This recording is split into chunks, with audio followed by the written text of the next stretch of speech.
Welcome to As I Live and Grieve, a podcast that tells the truth about how hard this is. We're glad you joined us today. We know how hard it is to lose someone you love and how well-intentioned friends and family try so hard to comfort us. We created this podcast to provide you with comfort, knowledge, and support. We are grief advocates, not professionals, not licensed therapists. We are you.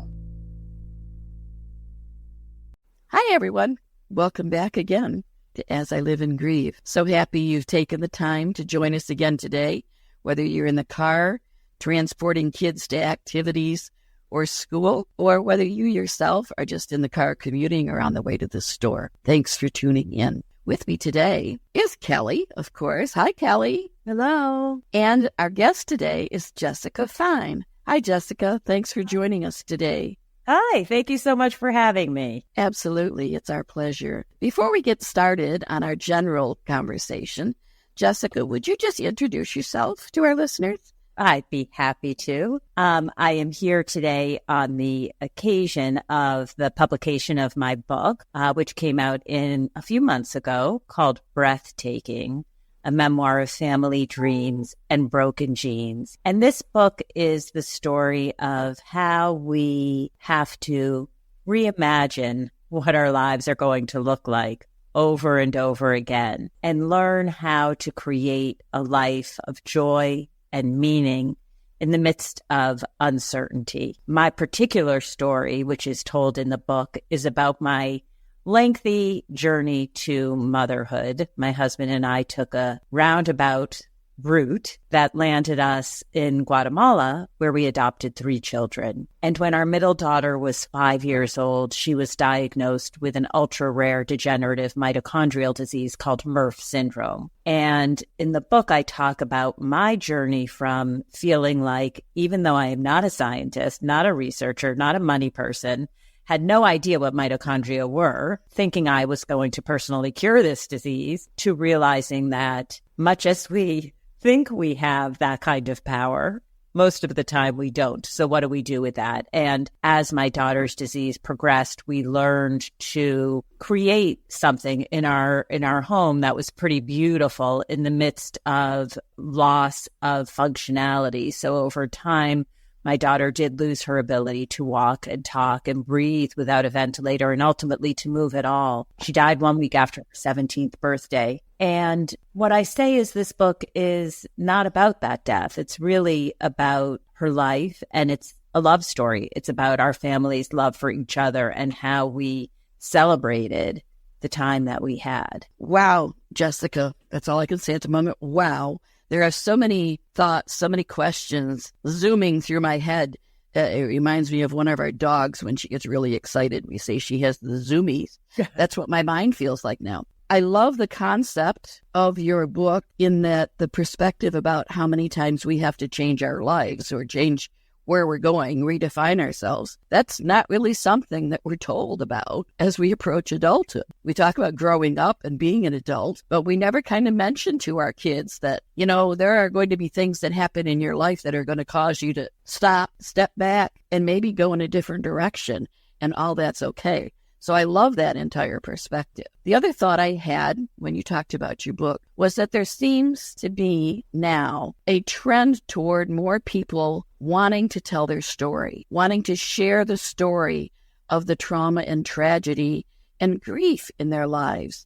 There are more podcasts out there about grief. There are more books and memoirs about grief and people telling their story and what helped or didn't help them, how they struggled, how they broke through, some people, and how some are still overwhelmed and devastated. So I have your book on my nightstand. I haven't gotten to it yet because I always read the books of all guests. I just didn't get to this one in time. But I did read some essays on your website, and I know the book is going to be a treat. The other thing I thought about, especially after reading an essay, but then specifically when you mentioned your daughter and her struggles, you brought up a specific type of grief, and you called it ambiguous grief. This was very, very intriguing to me. Could you define that for me and for our listeners? Yes, and I'm so glad you asked, and let me tell you why. Years ago, I was asked to speak on a panel about ambiguous grief. And I will always say yes. Listeners, invite me to do anything. I will always say yes, because I'm about raising awareness. I'm about bringing these conversations into the open. And so I said, sure, of course I'll talk on a panel about ambiguous grief. And then I hung up the phone and I went to Google, what is ambiguous grief? Not there, was it? It was there. I had never heard of it.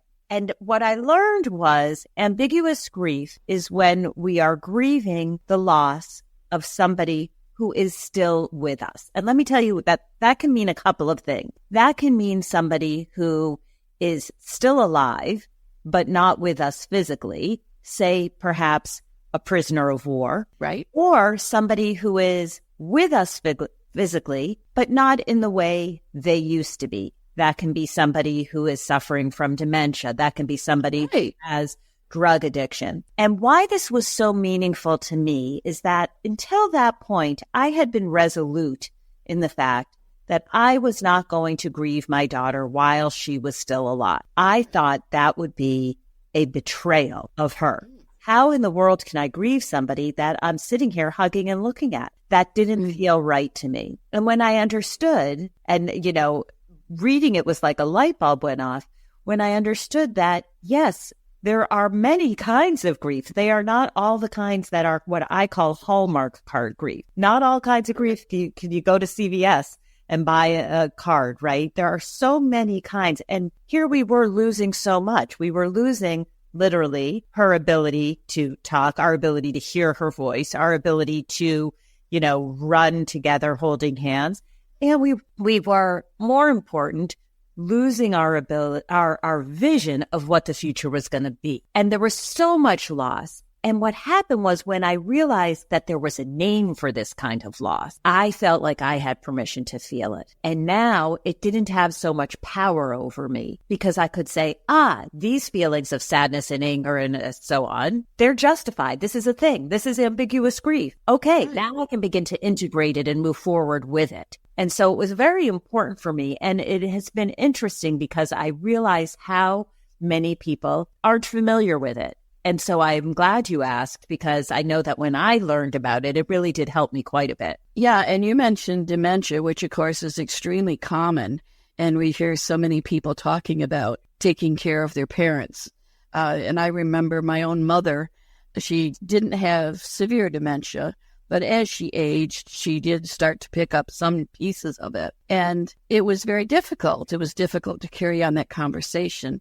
So there was that loss. And I suppose I grieved it, but wasn't really aware that I was doing so. Now, if you have ambiguous grief as you're caring for someone with a chronic illness or something like that, and I suppose it doesn't really matter whether it's a short period of time or many years, as with your daughter, but does that change your actual grief, do you feel, when that person dies? Oh, that is such a good question. I think that, so just to share with the audience, I've experienced grief after long illness, and I've experienced sudden death with people extremely close to me. So I can evaluate from personal experience. And I will say that ambiguous, lengthy grief, having death after that is, I wouldn't say less painful. I don't think that there's any kind of hierarchy, right? But I would say the texture of it is different because there's been time to wrap your head around it. And when you care for somebody for a lengthy period of time and that person then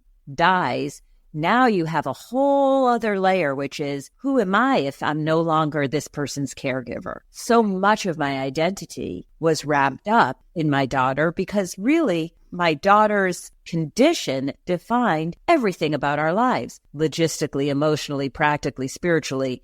And when that's gone, yet again, we're in a place of reimagining. So yes, it is absolutely different. But again, I don't think there's any easier, harder, better, worse. Each one is different. Right. And once your daughter passed, and this may initially sound like maybe a disrespectful question, but it's really not. I have a reason to ask. Did you have any fleeting moment of thanks or gratitude that the end of her life was finally achieved? I don't think that I had thanks or gratitude. And I think that I questioned at what point was her life really not hers anymore. And what I mean by that is that for a long time, she was unable to move. She was not communicative. And doctors would say to us, we don't know if she's still there. And my husband and I said, well, she is. We knew. Right. And they deferred to us. But at the end, as this went on for like longer periods of time, there was that question. And I suppose to answer your question, I suppose there was a sense of peace in knowing that if she had been in any pain, she was no longer feeling that. That in a sense, she was freed from this body that had ultimately imprisoned her. Right. Okay. All right. Let me share the context of the reason I asked. My husband, Tom, had been diagnosed with a brain tumor, and I was his caregiver for months until I could care for him no longer. It wasn't safe. He was a large man, and he was stubborn or his brain had deteriorated to the point that he wasn't rational enough. Sure. But he thought he could still walk safely around our house. So I would walk beside him, and of course he would lose his balance almost always and fall. And when he fell, he would take me with him. Mm-hmm. So it became unsafe, and I eventually had to admit him into a facility. It was a 40-minute drive one way to that facility, but I went every day because that's what he expected, and I still wanted to make him happy and have whatever moments I could have with him. After he died, I remember walking out to the parking lot, stopping for a brief moment, and just feeling relief, feeling gratitude that the end had finally come. Yeah. Then, of course, I switched from that feeling of grief to a feeling of guilt and selfishness. Well, let's talk about guilt. I never felt that way. So, okay, let's go back, because I have written a lot of on this topic too, and I think that's not at all unusual. There is so much guilt that we bring onto ourselves, both in the caregiving and in the aftermath. So I'll give you an example. In Judaism, we sit Shiva for 7 days after a rise. So for anybody who might not be familiar, we, the mourners, are at home and people come over the course of the days. And, it's a very community kind of thing. And it's beautiful. I was just reading a book and the author said what it does is it supplies love to fill the crevices of the grief. And I loved that. But in any event, that's beautiful. Isn't that good? That was very good. So that I take no credit. That's in Long Island Compromise, a novel I just finished, which is terrific. Also very raunchy. I've got to give fair warning if anybody picks it up. But it was great. So in any event, when you're sitting Shiva for all of this time, inevitably, there are going to be moments of laughter. I mean, you're not most of the time, even under the worst circumstances, absolutely somber 24/7 for 7 days. You might be talking about a memory, whatever it is, you might be laughing. Then somebody new comes in. They haven't visited you yet. And they walk up to you. And what do? You feel, oh my God, did they see me laughing? How could I be laughing? You feel guilty, right? You feel guilty anytime you have a smile, a joy, a laugh. That doesn't feel right. How could I feel that way? My person just died, right? So that's one way we impose on ourselves. We punish ourselves. And likewise, I think in the caregiving journey, we do that, right? We feel guilty when we're annoyed, frustrated. How can I be annoyed and frustrated? Look what my person's going through, right? Oh, I need a break. How can I need a break? My person doesn't get a break. I mean, there's so much we bring on ourselves instead of saying, okay, here, I'm doing the best I can. I got to have some compassion for me, right? We're very good at guilting ourselves. Yes, we are. Yeah, and it kind of changes. And I had a fleeting moment of guilt even at his memorial service because a friend of his got up to speak. And this is going to sound totally out of context, but one of the greatest pleasures my husband enjoyed every day was a cup of coffee from Tim Hortons, which is a local chain, okay? Every day for years before he was even diagnosed.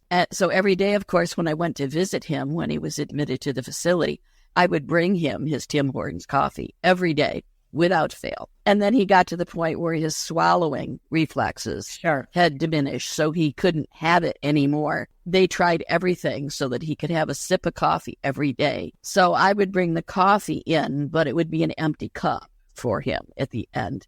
And he would laugh about that. Well, at his memorial service, one of his best friends walked up to the podium to say a few words.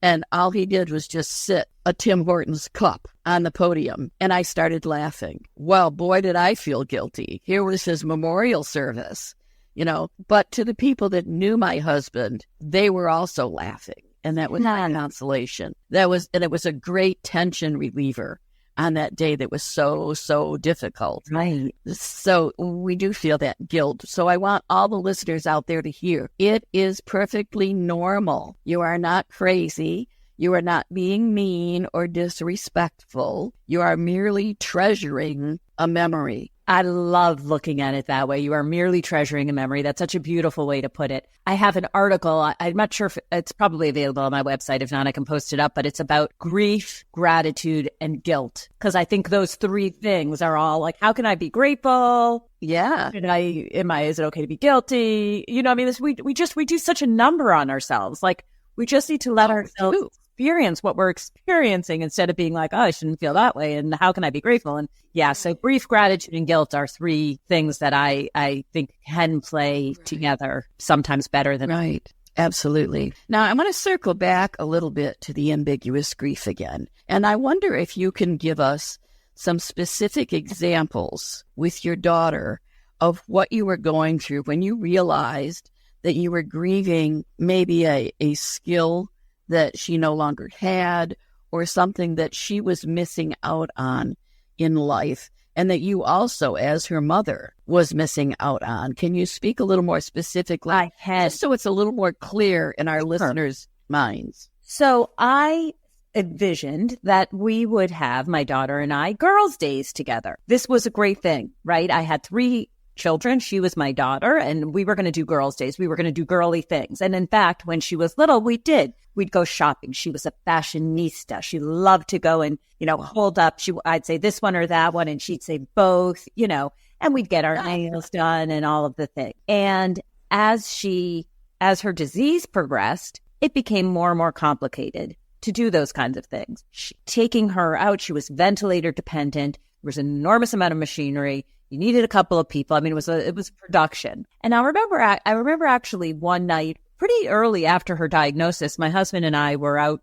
It was hard to get a date, by the way, with my husband, because we had 2 caregivers at home to take care of her. Okay. But in any event, we had her date, and here we are kind of ordering our drinks. And out of nowhere, I start bawling. It surprised me as much as it surprised him. And when I dug in, I realized I was thinking about this notion of girls' days and projecting way forward into the future. What about, is she going to have a wedding? Are we going to have, all these things that would she was like, sure. Thing, And so it was this grieving of all these things that I had wanted, that I had imagined that we were no longer going to be able to do. I will tell you, to that specifically, I figured out a way to do it. So we found a place where we could get her nails done, where she had horrible tremors, but I could hold her hand still, where the people were very patient and generous and lovely and accommodating. So we could do some of those things, but they sure looked different than I had ever imagined. Sure. And sometimes it was just the deep sadness of putting her to sleep in the evening, which was, the medication and all of the physical care that needed to happen in order to do the bedtime routine was about an hour long. And, doing that and then sitting down finally in the chair while I would wait for the overnight nurse to come. And this was over a period of many years. This was 8 years of this. Mm-hmm. And feeling all that swirl of emotions, feeling exhausted and annoyed and angry and all those things, because that's not what I wanted my evening to look like. And more important, it's not what I wanted her evening to look like, but I felt these things too. And then sure, I felt guilty for feeling them. And I thought, how can I, until I understood this is a thing. This is a thing. And it is hard, and it is okay to admit that. Right. How old were your other 2 children? So my daughter was the middle, and my little guy is 2 years younger, and my oldest was 3 years older. And it's actually, we've now reached that time that I think anybody who's experienced loss of somebody in their age range experiences, where my little guy just turned 17, which is the age that my daughter was, and I lost 2 sisters, and I was the youngest. And I will never forget what it felt like to become older than my older sister, right? Because, of course, she's frozen at 30. And I remember on my 30th birthday how wildly uncomfortable it felt to feel like, how can I be catching up to her and then surpassing her in age? Right. And how did you as a mom help your other two children deal with this? How did you help them with their grief? Well, not well. So I say that because I learned a lot in retrospect, and I feel like that I could have done a better job. And I enjoy speaking about this because if anybody takes anything from it, then, I'm grateful for that, because what happened was my husband and I really wanted to carry the burden for them. We didn't want them to have to deal with anything more than they were. And I'm not talking about now the grief after her death, which is a whole other thing, but I'm talking about the very lengthy illness. And we wanted to shoulder that for them. I mean, they knew everything was changing. Our home was changing, our attention, our focus, our dreams were changing. So we wanted to carry what we could for them. But what ended up happening was really, we talk about when we have an aha moment, and often those aha moments are over a very long period of time, not really a moment. Right. It was a moment when my eldest came to us and said, there's something wrong with me. And we thought, oh my God, no, what's wrong? And our eldest said, I am so angry about what's happening to Dahlia. I'm so scared. And I pray and I pray and I pray, and she's not getting better. And you guys are okay. What's wrong with me? Oh. And I realized literally in that moment, oh my goodness, in trying to be strong, here we've made our child think they are broken. And so at that moment, I felt like, oh boy, let me tell you that what's going on. And it's really something that guided me through, even now, 2 years out from our daughter's death, in being more open about my challenges and struggles with my children. They've got to see that. They've got to know, of course, it's normal to feel these ways. And if I had the best of intentions in trying to put on that strong front.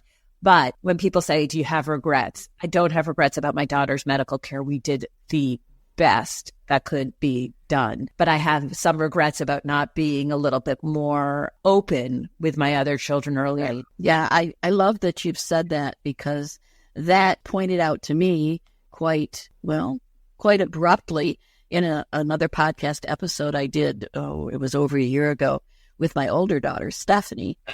And we were talking about visiting hours at funeral homes. And she made the comment that she never attended her first visiting hours at a funeral home until she was like 21. And she was almost terrified because she didn't know what to expect. She didn't know what to expect, or she didn't know how to act or anything like that. And I immediately felt so guilty for having, quote, protected, unquote, my daughters from that, wanting to save them that pain. Yes. And then it turned around that after my husband Tom died, Stephanie's two sons were young. Her youngest was in, I think, fifth, or I think he was in sixth grade. Yeah, he was in sixth grade. And they were both there during the calling hours and during the celebration of life. And then I happened to look out the window and I saw my younger grandson, AJ, sitting on the steps of the funeral home, just sobbing. And I felt guilty, but at the same time, I thought, at least he is being prepared. And Stephanie was not sheltering her children. So she learned from my mistakes. Sure. And I felt grateful for that. Yeah. So I love that you shared your experience as well. How are your sons doing now? Grief is complicated, as you know well. And so, we take things a day at a time, and some days are easier than others. Yeah. And it's been 2 years, as you say, correct? Correct. Yeah. Yeah. It's been 6.5 years since Tom died. And, I have tears in my eyes talking about it. So what does that tell you? However, again, talking about memories, I do treasure the ones that make me smile and make me laugh. And all I have to do is look at a bottle of hot sauce, actually, and that will make me smile, because Tom loved his hot sauce. That and Tim Hortons. Every time I pass Tim Hortons, I will smile for Tom.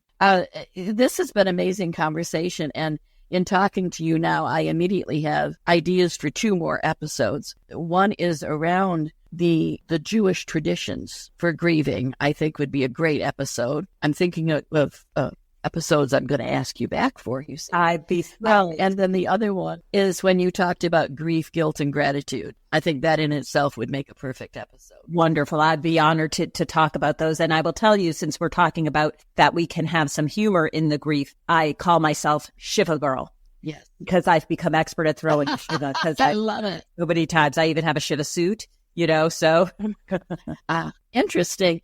And in truth, I know I was watching, and I can't remember what movie it was or TV show, but there was an experience of Shiva, and a passing thought went through my mind, is that still a tradition that's observed? Oh, yes, very much so. I thought if I have that question, if I have that question, then others do as well. So, I will definitely be reaching back out to you. But for now, our time is winding down. So what I normally do for our guests is I'm going to turn the microphone over to you and let you speak directly to our listeners.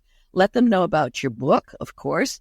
Let them know about your website, your podcast, anything you want to share with our listeners. It's your turn. The floor is yours. Thank you. Thank you. Well, first and foremost, I really so hope people will check out the book. You can get it wherever you like to get your books. If you are an Amazon person, go to Amazon, and there you will find it in audio, in an ebook, and then, of course, in the hardcover. It's Breathtaking, a memoir of family, dreams, and broken genes. And it's Jessica Fein, like Frank, E-I-N, as you said. And then check out my podcast, I Don't Know How You Do It, where I talk to people whose lives seem unimaginable from the outside and who often find themselves on the receiving end of people saying, I don't know how you do it, wherever you get your podcasts. I do have a weekly newsletter that talks about my latest writing and all the things I'm up to. So visit my website. You can sign up for the newsletter. It's jessicafeinstories.com. Jessica Fein, F like Frank, E-I-N. I say that over and over because people will hear it and they still hear the word fine, but jessicafeinstories.com. And I'd love to connect with anybody on Instagram. So reach out. That sounds excellent. Now, do you by chance offer any classes or workshops on writing? Oh my goodness. Thank you for asking, because I have a bunch of things up my sleeve and I'm thinking about doing that very thing come fall. So thank you for asking, and I will be sure and let you know when that comes to light. Certainly do that, please. And we will make sure in future episodes with you that we share that information with everyone as well. That's exciting news. And the reason I asked is because as I was reading the essays on your website, you have a conversational style, but it is also there's beauty in the spaces between the words. And that's something that not a lot of writers have. But in reading your essays, I felt this sense of calm. I felt this sense of support and utter sincerity. So I know that if the essays are like that, your book is going to be exactly like that too. And I really encourage listeners, there are a few go-to books out there when you're grieving, absolutely. But the books that I have found the most helpful to me personally are the ones that really have their own personal stories attached to it. And I can't wait now to really dig into your book. So it's going to go with me on a weekend away here very soon. And I'm really excited to read it. So listeners, not only do you want to read her book, Breathtaking, yourself, but consider it as a gift. And sometimes when we have a friend who has had the loss of someone they love, we're always running, oh, what can I do? What can I do? What can I do? I vote for buying them a book. They may not read it that moment, but at some point, they're going to pick up a book. And when they pick up a book and start reading it and find that someone else has suffered as they are suffering, they will immediately feel supported and it will immediately start to help them. So take that. Reach out. Amazon is one of my best friends, as is Google. But Amazon, I think when the day comes that I am no longer on this earth, Amazon is probably going to wonder where I went. They're going to wonder what happened to me because I am so popular on Amazon. At any rate, the time has come. And sadly, listeners, I always hate this part because I hate to let everyone go. The conversation has been so great. And I know in my head, I still have the zoomies. That's why I'm excited that Jessica has agreed to come back again. We're going to have some great conversations in the future as well. And once I've read her book, Breathtaking, I know I'll have even more questions. I'll have to start a document that says questions for Jessica. So go to her website, sign up for her her email list, you would be surprised at just when a weekly thing comes through or monthly, however it comes through, there's always a little tidbit in there. It might be a novel, like I wrote down the one that she mentioned. Sounds good. And I'm going for the good part, not the raunchy part. Yeah, right. But anyway, but there's always a tidbit in weekly emails. And I do read them all myself, and I will be adding myself to her list. I do include book recommendations. That's a big part of it. Is I include book recommendations. Oh, there you go. There you go. Speaking of book recommendations, did you see the movie? I think it was a Hallmark movie about the blind date book group. No, it's an interesting concept, and a friend of mine has decided to have one of these. It's a book group meeting, and you come to this book group meeting. And there are, however many books on the table as guests you're having. But the books are all wrapped in plain brown paper. And it'll say on it whether it's a drama, whether it's a horror, whatever it is, and some little comments about the book itself. Might be a classic or something like that. And you pick a book. You just pick a book to read. And you go just strictly on those recommendations, those comments. I have been in 2 bookstores recently, one in New York City and one in Cambridge, where they sold books like that. And I think I actually put it on my Instagram with a vote. Would you buy this or not? Because I was like, who would buy a brown paper wrapped book with it had a little card. Yeah. And a lot of my people in my community on Instagram thought this looked like a great idea. I was like, I don't know about spending that kind of money, but that's so funny. I actually saw that in those 2 stores. Yeah. Yeah. Well, and it's actually a good way, if you had an event like that, but have people that are coming to it bring a book that they have read wrapped in brown paper with their comments on it, and just do like a book exchange that way too. So I think it's a fascinating idea, but there was, I'm sure it was a Hallmark movie about how, that might have started the whole trend. At any rate, I ramble. See, I really don't want to let people go. That's the nature of it. This podcast for me is so healing. And I feel myself so supported, and it helps me in my grief tremendous. So I love everyone out there. Take care of yourselves, whether it's reading a book, getting a mani-pedi, taking a nap, taking a walk in the park, or just sitting by yourself and listening to some wonderful music. Take care of yourselves. And tune in again next week as we all continue to live and grieve. Thanks so much, Jessica. Thank you, Jessica. Thank you. Thank you so much for listening with us today. Do you have a topic that you'd like us to cover, or do you have a question from one of our episodes? Please email us at info@asiliveandgrieve.com and let us know. We hope you will find a moment to leave a review, send an email, and share with others. Join us next time as we continue to live and grieve together.